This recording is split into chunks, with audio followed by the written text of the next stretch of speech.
안녕하세요. 치치 301의 이미의 장효수입니다. 교수님, 제가 구강건강 교육을 할 때 가장 많이 듣는 질문이 치약은 어떤 것이 좋아요? 라는 질문이에요. 그래서 정말 시중에 보면 치약의 종류가 굉장히 여러 가지고 그에 대한 성분도 굉장히 여러 가지예요. 그러면 치매 어르신들이 쓰시기에는 어떤 치약이 좀 좋을까요? 요즘에는 뭐 유해 성분이 없는 천연 치약, 뭐 무불소 치약, 저불소 치약 굉장히 좀 많이 나와 있더라고요. 네, 맞습니다. 치약의 종류가 정말 많아요. 성분도 굉장히 다양해졌고요. 뭐 일단은 찌꺼기를 없애는 연마제도 있고요. 그 다음에 화하게 드러내고 있는 뭐 착향제 같은 것들도 있고요. 그 다음에 거품을 좀 많이 나게 하는 발포제 성분들도 있고요. 다양한 성분들, 그 다음에 요즘엔 특성화된 성분들이 많이 함유가 되면서 성분의 종류나 아니면 치약의 종류가 굉장히 많습니다. 그런데 이런 다양한 성분들이나 구성 요소 중에 저희가 조금 유심히 살펴봐야 될 것들이 있는데요. 그게 바로 불소라는 성분입니다. 지금 불소라고 말씀 주셨는데 불소를 특별하게 말씀 주신 이유가 있을까요? 네, 맞습니다. 나이가 들면서 많이 빈번하는 여러 가지 구강병 중에 대표적인 게 저희가 충치라고 이야기하는 치아 우식증이 대표적인 질환 중에 하나인데요. 특히 어르신들 같은 경우에는 어린아이들 때 나타났던 충치와는 조금 다른 양상을 띠고 있습니다.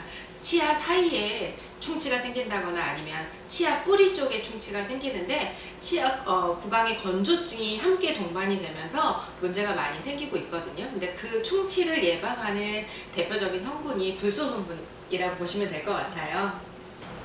불소 이온이 범람질 속으로 들어가게 되면 범람질의 결정 구조가 안정화됩니다. 이렇게 안정화된 결정 구조는 치아 오식균이 생산하는 산에 대한 내성을 가지게 되어 충치를 예방합니다. 이때 불소는 타인의 칼슘과 인산이온과 같은 무기질 이온이 치아에 제강화되는 것을 촉진시키며 이렇게 불소에 의해 제강화된 치아는 산에 대한 저항성이 증가됩니다.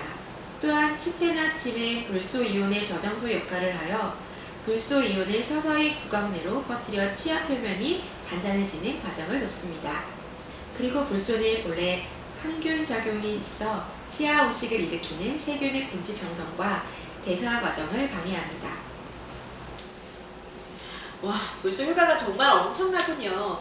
그러면 충치 예방을 하려면 무조건 불소 치약을 써야겠네요. 그러면 불소 함량에 따라서도 그 충치 효과는 좀 다른가요? 불소 섭취 때문에 좀 우려를 표명하시는 분들이 간혹 계시긴 해요. 그런데 저희가 불소는 적정 불소 농도라는 것이 있습니다. 아이들에게 지금 시중에 판매되고 있는 게 500ppm 이하의 불소가 많이 시중에 나와 있어요. 하지만 저희가 여러 가지 연구 결과에 따르면 1000ppm 이하의 불소 함유량을 가진 치약들은 불소의 제 기능, 그러니까 충치 우식 예방에 어떤 기능들을 제대로 나타내고 있지 않다라고 하는 연구 결과가 많이 나와 있습니다. 네, 그 얘기는 불소가 있다 하더라도 불소가 1000ppm 이하면 불소의 효과를 볼 수 없다라고 말씀하시는 거죠? 예, 맞습니다. 그래서 치약을 선택하실 때 치약 내에 불소 함유량이 1000ppm 이상이 되는 걸 선정하시는 분이 굉장히 중요합니다.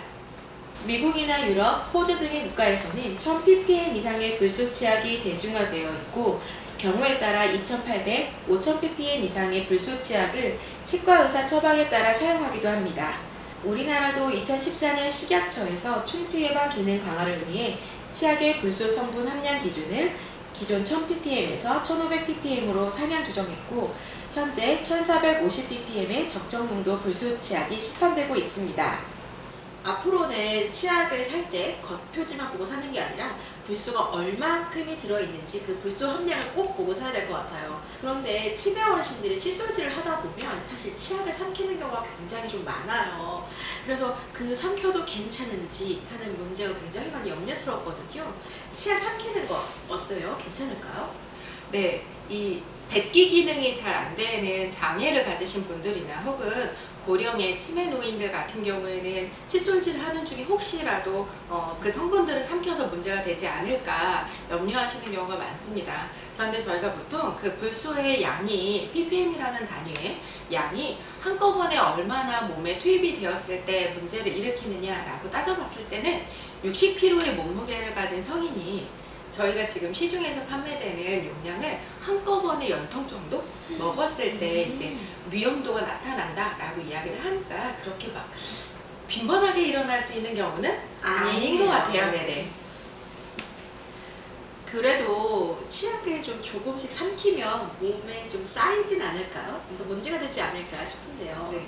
앞서 말씀드린 대로 한꺼번에 과량을 섭취했을 때부터 문제가 되기 때문에 크게 염려는 하시지 않으셔도 될 것 같고요.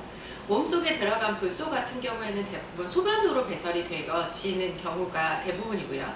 뼈에 침착이 되는 불소 같은 경우에도 대사 과정을 통해서 몸 밖으로 배출이 되기 때문에 실제로 몸에 남아서 문제를 일으키는 염려는 하지 않으셔도 좋겠습니다.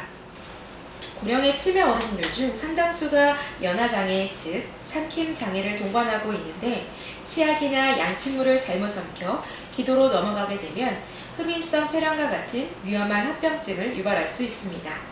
그래서 뱉기에 어려움이 있는 분이라면 불소 함유량에 관계없이 치약의 양을 최소화하여 칫솔질을 해주는 것이 좋겠습니다. 흡인에 대한 우려가 큰 경우라면 아예 치약 없이 이를 닦아주는 것도 더 안전한 방법입니다.